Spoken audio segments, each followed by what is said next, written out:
Presiden Joko Widodo memutuskan untuk menggratiskan vaksin COVID-19 kepada masyarakat.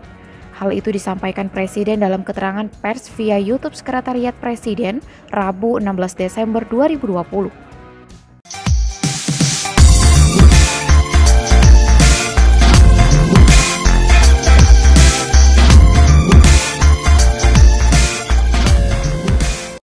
Jokowi pun memerintahkan kepada seluruh jajaran kabinet dan pemerintah daerah memprioritaskan program vaksinasi pada tahun anggaran 2021. Lantas, bagaimana persiapan realisasi vaksin COVID-19 di Kota Lubuk Linggau, Sumatera Selatan? Berikut perbincangan kami dengan Ketua Ikatan Dokter Indonesia Kota Lubuk Linggau, Dr. Dwiana Sulistianingrum.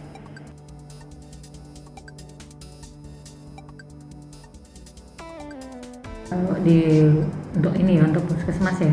Untuk puskesmas kemarin kita ngikutin webinar dari pusat tentang pelaksanaan vaksin.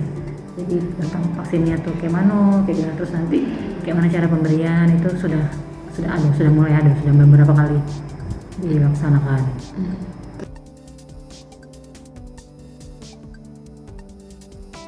Itu sebenarnya ya kategorinya untuk pencegahan, bukan obat. Jadi dia mencegah seseorang untuk terjangkit COVID, tapi juga tidak mencegah sepenuhnya. Seandainya masih kena juga akan ringan gejalanya. Jadi tidak harapan untuk, makanya kita diminta untuk divaksin.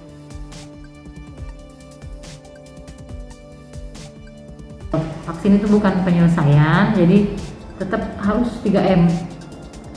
3M atau 3W, sekarang kan 3W namanya. Wajib pakai masker, wajib jaga jarak, wajib mencuci tangan, tetap dilaksanakan protokol kesehatannya.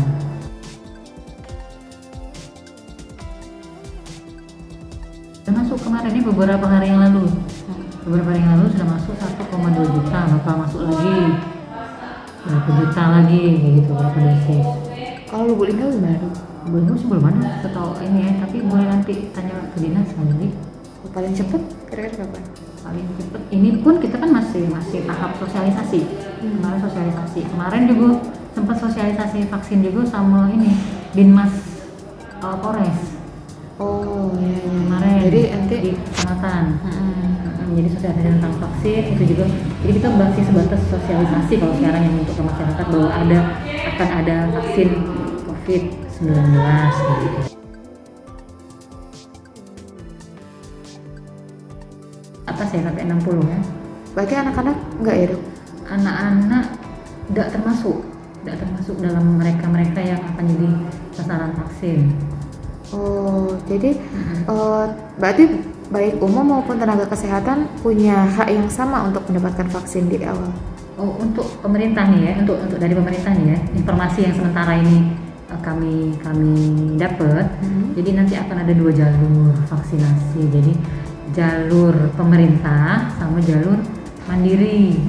Nah, jalur pemerintah ini nantinya diutamakan yang pertama ya, salah satu tadi nakes TNI Polri. Selanjutnya nanti akan masuk ke penerima PBI serta PBI BPJS. Okis PBI APBD nah, gitu. Ya itu masuk. Terus kemudian RT. Ini aku ingetin yang kemarin ya, sempat disampaikan RT kayak gitu. Nah, itu nanti ke situ. Terus yang untuk jalur mandiri itu boleh masyarakat memang yang ingin untuk divaksin, tapi dia tata caranya dia harus mendaftarkan diri dulu ke rumah sakit atau fasilitas layanan yang ditunjuk nantinya. Oh gitu. Harganya juga masih belum jelas berapa itu kalau dia untuk mandiri ya, jalur mandiri itu berbayar. Anak tadi kan sasaran vaksinnya usianya 18 ke atas sampai 60. Jadi memang nggak masuk. Ini kenapa dibatas ini nih? Kalau ininya sih dari kalau yang Pfizer yang di Amerika pakai ya, Inggris kan sudah vaksin nih. Inggris sudah duluan, Kanada terus Amerika kan. Dia pakainya Pfizer bukan Sinovac kan mereknya. Nah, kalau mereka itu yang divaksinnya termasuk lansia dia divaksin. Karena apa? Karena mereka pas waktu uji klinis itu lansia memang masuk dalam jadi perbandusnya, jadi apa sih, subjek uji klinisnya tuh pakai lansia. Nah kalau di kita ini tidak kate, memang belum ada, termasuk ibu hamil. Jadi ibu hamil tidak boleh divaksin, belum bisa untuk divaksin.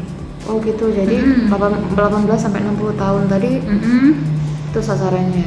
Sasarannya. Terus ibu hamil belum bisa divaksin. Yang tadi kan 16 sampai 60 kan kemungkinan kalau ada ini ibu hamil.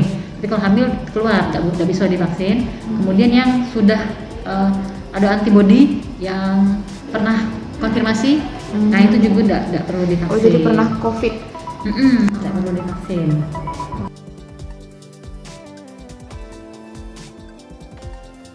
Ini sih 2021 awal, karena 2021 awal itu kan apa mulai kita pikir untuk mulai divaksin kan. 2021 awal kita vaksin, pasti yang mandiri ini pasti sudah begitu dapat, oh ini sudah mulai vaksin, pasti yang mandiri udah mulai cari-cari kan, pasti mulai daftar. Kalau rumah sakitnya kalau di Lubulingga kayaknya belum. Oke.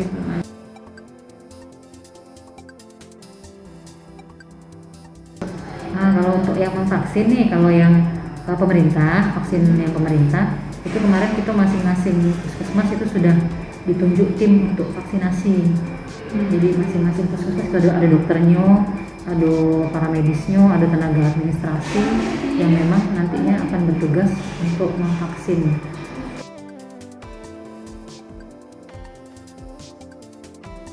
Apa aja yang Indonesia, Brazil, Turki, Indonesia, Brazil, Turki, Chili.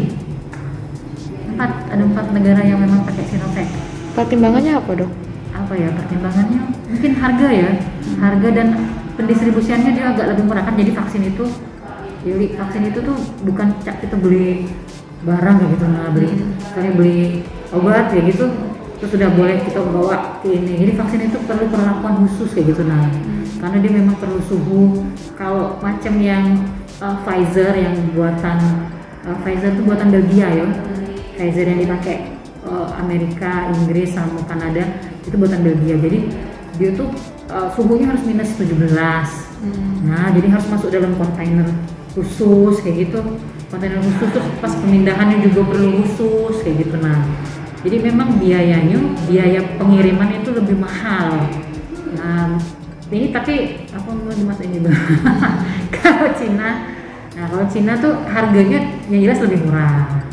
Harganya lebih murah, terus tata cara untuk pendistribusiannya lebih mudah dibanding yang buatan Belgia tadi, Pfizer itu.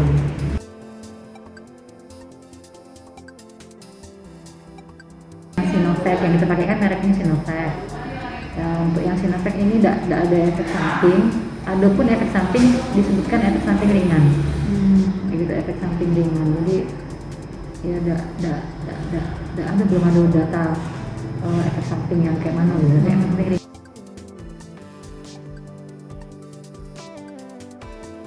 Protein yang menyerupai ini, kalau kemarin di webinar tuh yang menyerupai itu apa sih, lancip-lancipnya si virus tuh kan, virus COVID ini kan ada materinya, habis itu ada kapsulnya yang runcing-runcing itu.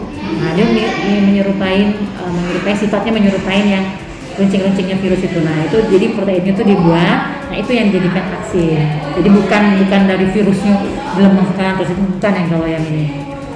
Berarti kita mengikuti webinar dari pusat, kita mengikuti, jadi disebutkan di situ bahwa vaksin itu isinya itu adalah protein.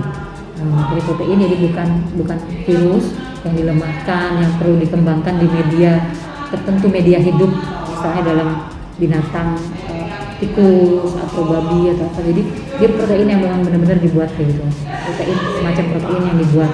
Jadi tidak mengandung bahan-bahan yang kita takutkan tadi.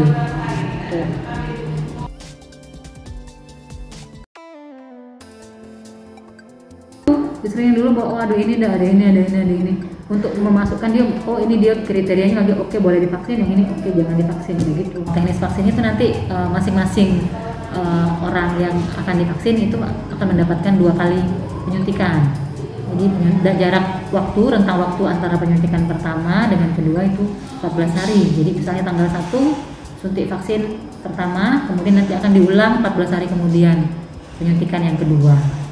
tidak ikut di penyuntikan kedua?